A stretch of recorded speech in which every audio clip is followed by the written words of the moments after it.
All right, let's say you want to draw a landscape that is in the middle of the day. So I'm still going to start with a horizon line, and I'm going to make some sort of little hills like that. So that way I have some space in my picture. So remember, when we want to show space, we want to vary the size and the placement of things. So let's say I have, since it's starting to be fall, let's say I have a pumpkin here that's kind of big down near the bottom of the paper. Okay, and then, well, maybe I want to put one that's a little smaller up here.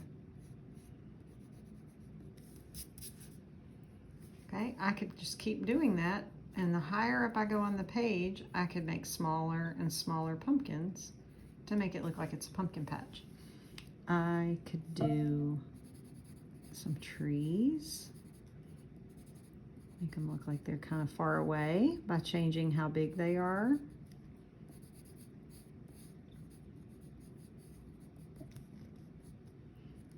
And then maybe a tree that's a little closer would be bigger.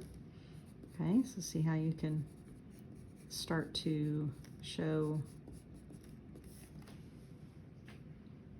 space. And then here I might have a tree that's big because it's really close to me.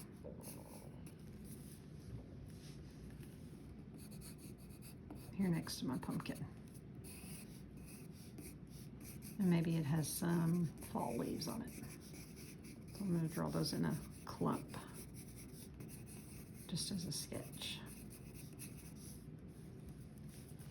All right, now when I do this landscape, I still am going to do the sky first. Okay, so I'm going to brush paint on there, and I'm going to remember that I can go back and paint this tree over top of the sky. Please don't try to paint this tree first and then go back and fit the sky around the tree. I see kids do that a lot. It doesn't work. Okay, paint the sky first. It's okay to have something sketched on there and leave some white paper showing so that you can go back and you know, paint those things the color you want, but definitely paint all of the sky first. Okay, now I'm going to do the same thing with the grass. I'm going to put just a nice little base layer of green on the grass. Okay, and I might add a little bit of yellow in some places just to give it some variety so it's not all the same green.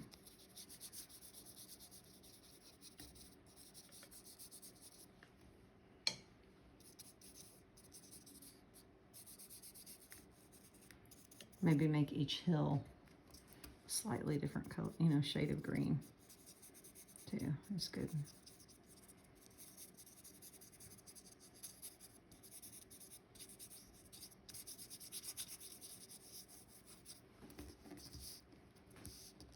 Okay.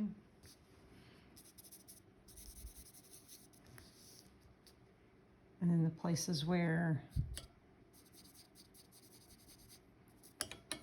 there's a little mountain, go back in with a little bit darker to show that line.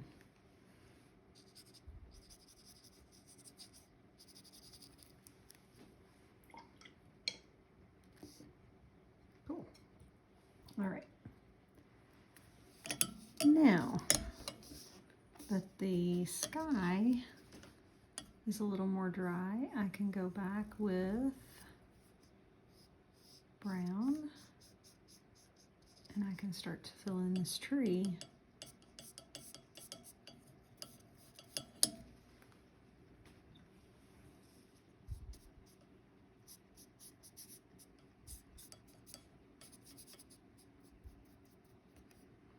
keep in mind when you're doing the sky, you have a little bit more water in your brush. When you're doing a detail like this, you dry your brush off just a hair and you don't have as much water.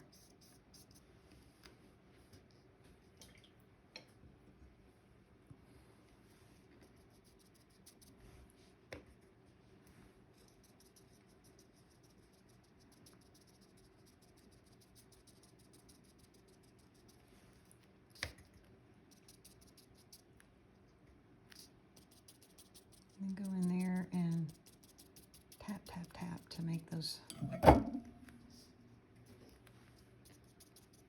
leaves on your tree. Let some of the sky peek through, because that's what really happens on trees. It's okay. Let some of the blue show.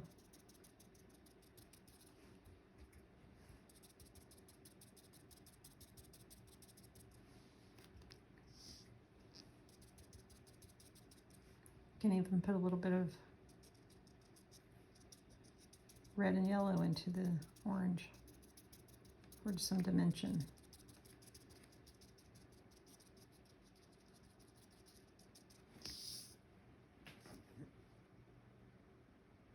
And then these trees off in the distance.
All right, so very quick little example of how to do the different steps in a landscape. Always sketch out your lines first. Do the sky. Do a base color for your grass, for your ground. Use some dry brushing to go back to do details. Okay, remember dry brushing is when you have a mostly dry brush and you're putting wet paint on it. And that makes a darker, more textural look in your artwork. Okay, have fun.